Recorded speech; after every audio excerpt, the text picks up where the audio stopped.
La série de ce mois de janvier, nous allons l'intituler « Marquez votre boulevard des pensées ». Marquez votre boulevard des pensées. Alléluia.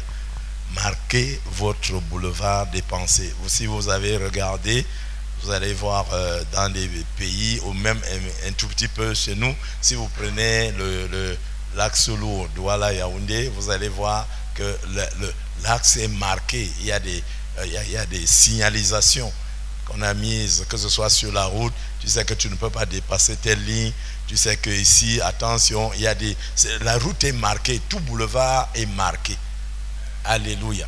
Tout boulevard est marqué. Si vous allez encore en Europe, c'est encore plus grave. Vous allez voir, c'est les autoroutes. Et sur les autoroutes, on ne fait pas n'importe quoi parce que c'est marqué. C'est marqué, vous voyez une ligne, vous savez que si vous allez à telle vitesse, vous pouvez occuper telle ligne, vous pouvez ceci. Quand vous arrivez près de quelque chose, peut-être que le TGV traverse quelque part ou le train traverse quelque part, vous allez voir des signalisations. Vous ne pouvez pas venir seulement comme ça. Il y a des signalisations sur tout boulevard. Alléluia. Et vous allez comprendre pourquoi nous parlons des marques sur le boulevard de nos pensées. Vous allez comprendre pour ça. Tout ce mois-ci, nous allons travailler là-dessus. Alléluia. Et je voudrais, ce premier enseignement, je vais l'intituler « Ce que tu seras en 2019 et dans la suite des temps ». Ce que tu seras en 2019 et dans la suite des temps. Ce que tu seras. Alléluia. Ça peut se jouer ce soir. Alléluia. Ça peut se jouer vraiment ce soir. Gloire à Jésus. Nous sommes dans le livre de Proverbes. Nous irons dans un des livres de la sagesse écrit par Salomon. Sommes au chapitre 23. Proverbe au chapitre 23, verset 7. Alléluia. Nous allons prendre ce passage dans le contexte de la nouvelle année. C'est dans ce contexte-là que nous allons prendre ce passage. Alléluia. Alléluia. Oh, gloire à Jésus. Saint-Esprit de Dieu, tu dis que là où 2 ou 3 sont assemblés en ton nom, toi-même tu es présent. Je prie donc, Seigneur, que tu nous enseignes ce soir. C'est toi qui peux nous donner la bonne direction. C'est toi qui peux nous aider à suivre cette signalisation spirituelle de notre démarche tout au long de cette année 2019. C'est toi qui es en mesure de le faire. Nous te faisons toute confiance parce que nous savons qu'avec toi, nous ne pouvons pas échouer. Nous savons qu'avec toi, nous allons arriver à bon port. Prendons soin de quelqu'un ce soir et convainc quelqu'un ce soir. Au nom de Jésus, Proverbe 23, verset 7, la Bible dit ceci. Car il est comme les pensées de son âme. Mange et bois, te dira-t-il, mais son cœur n'est point avec toi. Alléluia. Nous allons prendre la première partie de ce verset. Il est comme les pensées de son âme. Alléluia. Gloire à Jésus. Il est comme, notez ça très attentivement, vraiment, c'est les bases. On ne peut pas rater ça, sinon ça devient très compliqué après. Il est comme les pensées de son âme. Frère, tout homme est à l'image de ses pensées. Tout homme est à l'image de ses pensées. Tout homme est à l'image de ses pensées. Alléluia. Tout homme est à l'image de ses pensées. Tout homme est à l'image de ses pensées. Tout homme est à l'image de ses pensées. Comment tu commences ton année? Quelles sont les pensées que tu as? Cela va déterminer ton parcours. Alléluia. Cela va déterminer ton parcours. Les pensées sont les racines de la vie de l'homme. C'est les racines. Ce sont les racines de la vie de l'homme. Alléluia. La vie de l'homme est scellée sur ses pensées, sur ses propres pensées. Gloire à Jésus. Oui, ta vie sera exactement comme telles que sont tes pensées. Alléluia. C'est en 2019, je dis, en fonction de ce que seront tes pensées, c'est également comme ça que sera ta vie. Ce sera comme ça, tu vas avoir les mêmes performances que tu vas avoir. Les performances que tu vas réaliser seront à l'image des pensées que tu as. La Bible dit garde ton cœur plus que toute chose. C'est parce que le cœur est le foyer ou alors le moteur des pensées. Le moteur des pensées, le cœur. Alléluia. Gloire à Jésus. Mais je voudrais dire quelque chose là pour introduire cette affaire de pensée. Il y a quelques années dernières, un philosophe très célèbre, très célèbre, il écrivait dans ce qu'il appelait dans son temps les discours sur la méthode. Les discours sur la méthode. Alléluia. Donc quand il écrivait cela, il disait avec beaucoup d'emphase, il dit je pense, donc je suis. Je pense, donc je suis. Alléluia. Et ça, c'est une pensée philosophique très importante. Sauf que nous allons voir la nuance entre la pensée de Dieu et la pensée philosophique. C'est-à-dire ici, ce grand philosophe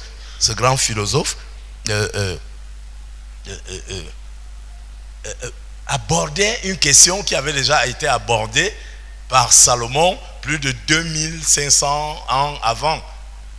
Donc il aborde cela, mais sauf que il a abordé cela sous l'angle purement intellectuel. Sous l'angle intellectuel. Et ce qu'il disait n'était pas faux, sauf que ça s'arrêtait en cours de chemin. Mais quand nous venons voir ce que Salomon dit, comme je pense, ainsi je suis. Alléluia. Alléluia.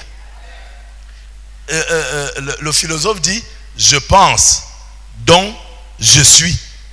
Donc ça a un lien avec l'existence. Parce que je pense, j'existe. Voilà ce qu'il dit. Mais Salomon dit, comme je pense, ainsi je suis.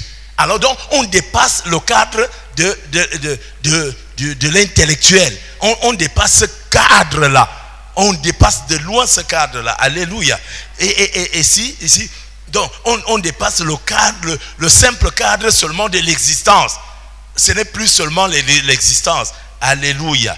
Mais on aborde le véritable moteur des comportements. Le tout n'est pas d'exister, mais comment on existe. Comment on existe. Donc on aborde le domaine des comportements. Ce sont les comportements qui vont déterminer ce que nous allons devenir tout au long de cette année. Ce n'est pas seulement parce qu'on va exister. Ce n'est pas seulement parce qu'on va exister que les choses vont se produire comme ça. Mais c'est le comportement que nous allons avoir par rapport à ça. C'est ce comportement qui va déterminer ce que nous allons devenir. Alléluia. Est-ce que quelqu'un peut dire amen ce soir? Quels sont les comportements que je veux développer? Quelles sont les attitudes que je vais avoir? C'est ça qui va déterminer ce que mon année va être. Parce que telles que sont mes pensées, telles moi je vais être. Alléluia. Oh, quelqu'un peut dire amen. Gloire à Jésus. Donc le mot pensée va donc au-delà d'une opération intellectuelle. Ça va au-delà de ça. Alléluia. Mais il comprend ici quand on dit tel que je suis, comme je pense, ainsi je suis. Donc on touche dans le domaine des aspirations. Mes aspirations, ce que j'ai envie de faire, ce que comme j'ai envie d'être. Alléluia. Les aspirations que j'ai. Alléluia. Pour cette année, tu ne peux pas commencer l'année comme ça, juste parce que tu existes, tu es compté. Si on compte les hommes, on te compte aussi. Alléluia. C'est pas possible. Tu ne peux pas fonctionner comme ça. Tu ne peux pas seulement être un élément de statistique. Tu ne peux pas être là pour nourrir les statistiques.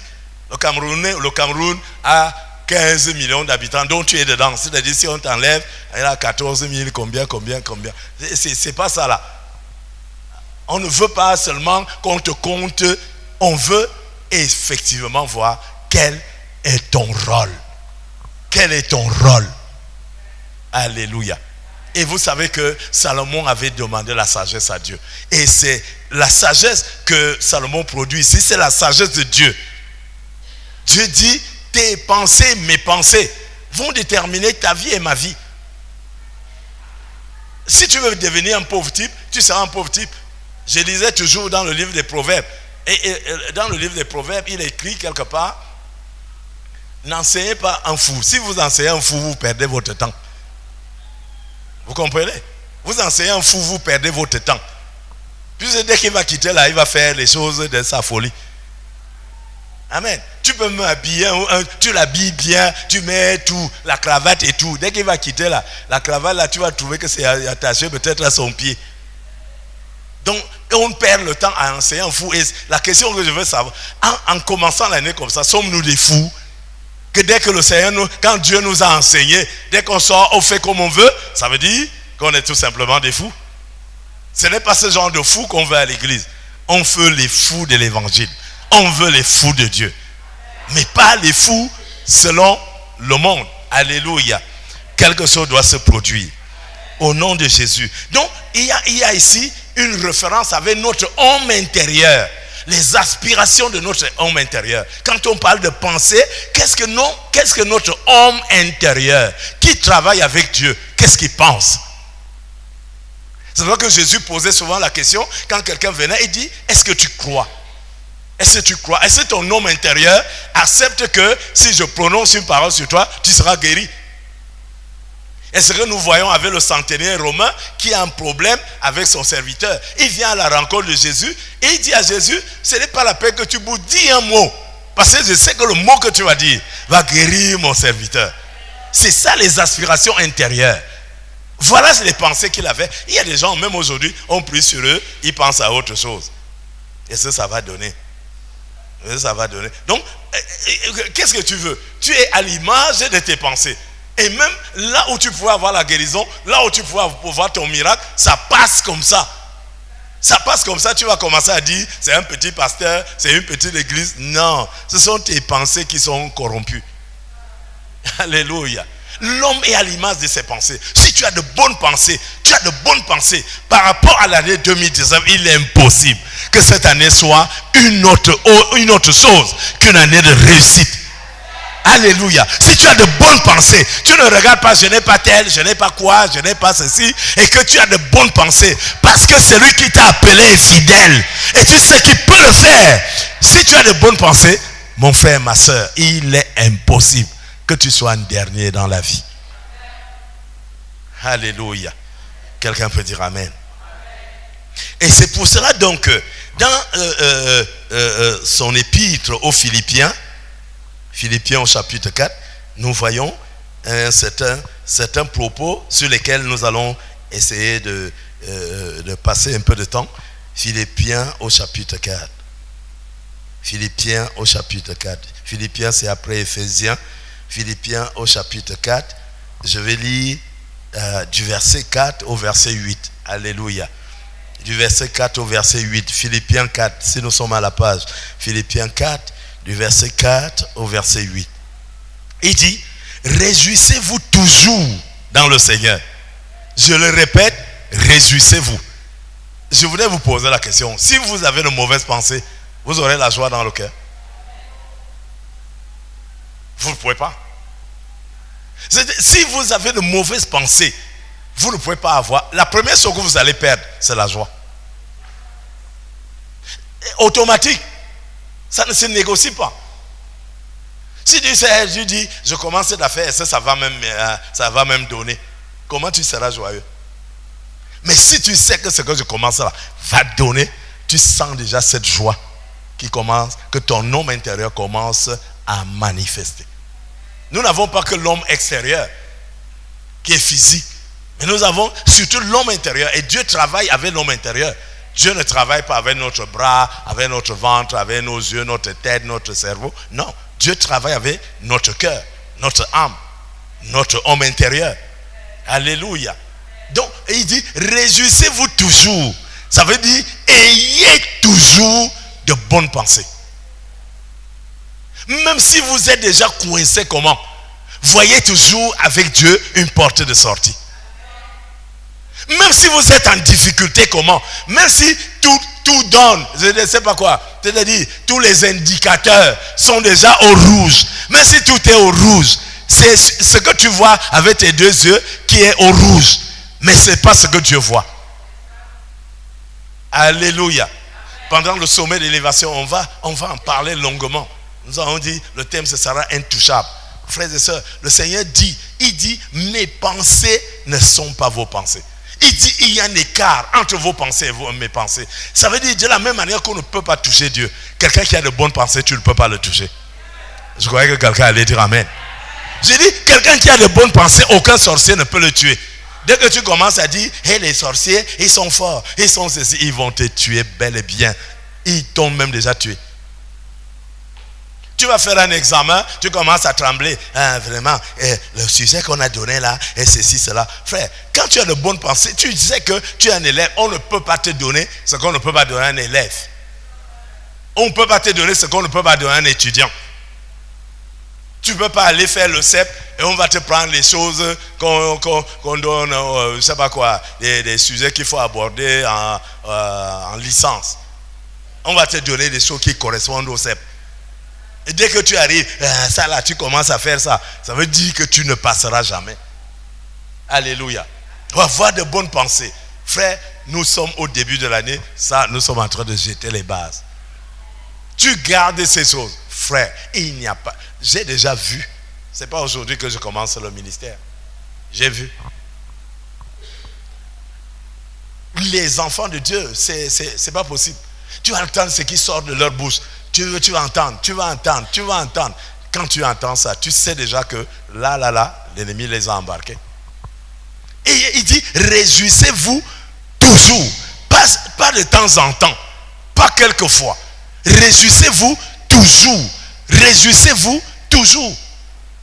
Toujours. Pas quelquefois.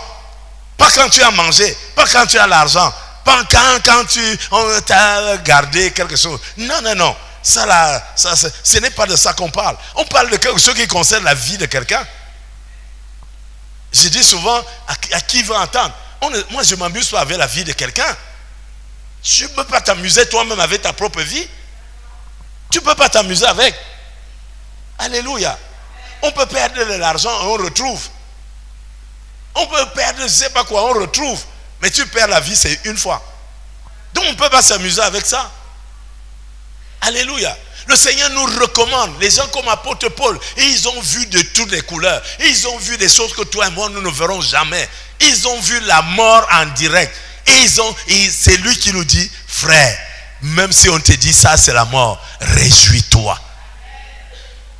Réjouissez-vous toujours. Et il ne dit pas, réjouissez-vous à cause des beignets, à cause de ceci, à cause de l'argent. Il dit, réjouissez-vous toujours dans le Seigneur. Dans le Seigneur. Réjouissez-vous parce que vous êtes dans le Seigneur. Réjouissez-vous parce que le Seigneur est avec vous. Réjouissez-vous. Ne réjouissez pas parce que vous avez fait telle chose, tel exploit, telle chose. Non, il dit réjouissez-vous. Même quand vous êtes dans la vallée de l'ombre de la mort. Réjouissez-vous. Alléluia. Plein de gens sont sortis des lits d'hôpital comme ça. Il a été à l'hôpital couché à la dernière heure. Et une parole est entrée. Il a reçu la parole de Dieu. La joie qui est entrée. Il a commencé à enlever les perfusions. Et il s'est levé, il est parti. Les gens étaient étonnés. Mais il a eu sa guérison. Je ne dis pas qu'on m'a dit.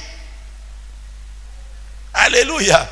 Pourquoi? On n'a rien injecté, mais seulement les bonnes pensées. Pourquoi? Parce que la pensée est une racine. Regardez l'arbre. Même si l'arbre est costaud comment, si ses racines sont touchées, cet arbre va tomber. Même si c'est le baobab. Si les racines sont touchées, c'est fini. Et si vous avez observé, l'un des arbres qui résiste le plus à la vie, c'est le palmier. Pourquoi? Parce que le palmier a plusieurs racines. Mais je dis, vous pouvez toucher ici, vous touchez là, mais vous aurez du mal à déraciner un palmier. C'est pour ça qu'il est l'un des rares arbres de la forêt qui résiste. Il y a d'autres arbres comme ça. Tu vas en Chine, on te montre un arbre qu'on a gardé en pleine ville. On garde.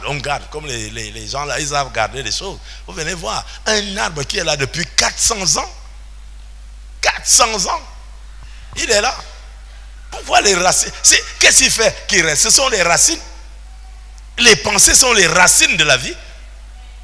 Alléluia. Vous ne pouvez pas vous amuser avec ce qui tient votre vie. Vous ne pouvez pas vous amuser avec ça. Vous ne pouvez pas laisser que telle chose entre dans telle chose. Ça entre dans le cœur. Le matin, ça c'est entré à midi, ça c'est entré avant la fin de la soirée. Vous êtes déjà, personne n'a tapé sur vous. Pourquoi vous êtes faible? Pourquoi vous êtes triste? Pourquoi vous n'êtes pas épanoui? C'est parce que vous avez laissé ces choses toucher à vos racines. Fragiliser vos racines.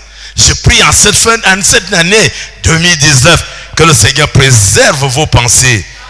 Qu'il préserve vos pensées. Alors il dit, réjouissez-vous. Il dit, je le répète. C'est-à-dire, j'insiste. C'est Dieu dit, j'insiste. Ayez de bonnes pensées. Quand il dit j'insiste, c'est parce qu'il sait qu'il y a des choses qui viendront s'attaquer à nos pensées. Là où tu es déjà là, à peine l'année commence. Il y en a qui sont déjà finis. À peine, c'est-à-dire on est le deuxième jour. Et ils sont finis. Deux jours. Mais il y a encore 360 combien? 363. Vous allez faire comment? Vous allez faire comment? Et c'est pour ça que vous voyez en début d'année, il y a beaucoup qui commandent dans le Seigneur. Avant 3 mois, ils sont déjà assis dans les bars en train de boire. Parce qu'ils croient que c'est ça qui peut... Mais, alléluia. Ou alors ils sont en train de faire je ne sais pas trop quoi. Gloire à Jésus. Tout cela vient des pensées. Tout cela vient des pensées. Frère, si vous ignorez, on peut vous faire toutes les délivrances qu'on veut. Si vous ignorez l'important, la place des pensées dans la vie d'un homme, vous avez fragilisé votre vie. C'est pour ça que nous, quand nous avons fait la comparaison avec la pensée philosophique, c'est pour montrer l'importance qu'il y a à comprendre ce qu'on appelle la pensée. C'est très important. Ce n'est pas une question seulement d'existence. Alléluia. C'est une question de survie. Ce n'est pas seulement une question d'existence. Vous allez voir ce qui va être le plus attaqué, c'est les pensées. Vous allez voir ça. Vous regardez quelque chose, ça rentre déjà ça attaque vos pensées. Vous voyez, on dit quelque chose, même à la radio, on dit, vous entendez seulement, ça va attaquer vos pensées. Si vous entendez là, oh, la route est barrée à la poste centrale, on ne sait pas trop pourquoi. Vous allez voir votre cœur qui commence à faire douk douk. Est-ce que vous êtes à la poste centrale? Qu'est-ce qui s'est passé? La poste centrale est loin là-bas. C'est vos pensées qui sont attaquées. Donc l'homme dépend de ses pensées. Quand vous voyez quelqu'un qui prend la corde pour aller c'est pas quoi, se pendre, il prend la corde lui-même, il monte sur le banc, il attache lui-même, il fait, qu'est-ce qu'il est en train d'agir? Ce sont ses pensées. Ah, je suis fini. Oh, vraiment, si les gens savent que j'ai fait ça, mais ils sauront que tu es mort quand même. Gloire à Jésus. Donc c'est ça là. Donc frère, nous allons en parler de ça tout au long de ce mois. Parce qu'il faut que ce soit suffisamment enseigné. Suffisamment. Quand tu vois un enfant de Dieu qui a la marche chrétienne comme ça, il va comme ça, il va comme ça, il va comme ça, il fonctionne au rythme de ses pensées. Au rythme de ses pensées, je vois quelqu'un sortir de ce tourbillon. Alors, il donne quelques indications, l'apôtre. Il dit, à partir du verset 6, il dit, ne vous inquiétez de rien. Alléluia. Ici, il parle des soucis. Il dit en 2019, arrêtez de torturer votre cœur avec les soucis. Arrêtez. Frère, nous n'arrivons pas encore à faire la différence entre ce que nous sommes devenus et ce que nous étions. Nous avons grandi dans les soucis. Nous sommes nés là-dedans. Mais en Jésus, nous sommes devenus de nouvelles créatures. Des gens qui vivent par la foi. C'est la foi qui anéantit les soucis. Parce que je crois, les soucis n'ont plus de place. Tu ne peux pas croire et te soucier. Ça n'a aucun sens. C'est des opposés. Tu ne peux pas avoir les deux choses. Soit tu ne crois pas et tu te soucies, soit tu crois et tu restes en forme. Alléluia. Gloire à Jésus. Donc c'est pour cela le psaume 13, le psaume 13, versets 3 à 6, parle des soucis de l'âme. Des soucis de l'âme. Alléluia. Les soucis de l'âme. Donc c'est l'âme, c'est l'homme intérieur qui souffre à cause des soucis. Frère, et ça là, c'est terrible. Nous nous soucions de tout. Mes enfants vont manger quoi? Jusqu'à ce que l'évangile est même allé jusqu'à dire, regardez les oiseaux du ciel. Oh mes amis, regardez les oiseaux. Il laisse même les oiseaux. Il dit, regardez l'herbe. L'herbe des champs. Donc c'est pour dire à quelqu'un qui se soucie, vraiment, même les oiseaux sont plus à l'aise que toi. Vous voyez à quel niveau le Seigneur ne voudrait pas que nous soyons soucieux. On a un problème d'argent, tu es déjà là, tu es déjà... Ce que tu dois faire, tu ne fais pas, tu es seulement en train de t'inquiéter. Est-ce que les inquiétudes produisent de l'argent? Il ne vous inquiétez de rien. Quand Dieu parle, on croit que Dieu nous fait du mal. Est-ce que c'est mauvais? Est-ce que c'est bon de s'inquiéter? Pourquoi ces derniers temps, il y a tellement d'accidents cardiovasculaires? Pourquoi il y a tout ça? Les gens sont inquiets. Les gens sont inquiets. Et aujourd'hui, les médias se sont mêlés de tout. Moins de choses, on amplifie. Moins de choses, on fait. Et le monde vit sous la peur. Sous la peur. Mais nous, enfants de Dieu, le Seigneur, celui qui nous a aimés, qui nous a appelés, il dit, ne vous inquiétez de rien. Qui nous parle? Est-ce que c'est notre voisin? Mais c'est notre Père. Qui a tout? Qui détient tout? Et il dit, il va plus loin, il dit, toutes choses concourent au bien de ceux qui aiment le Seigneur.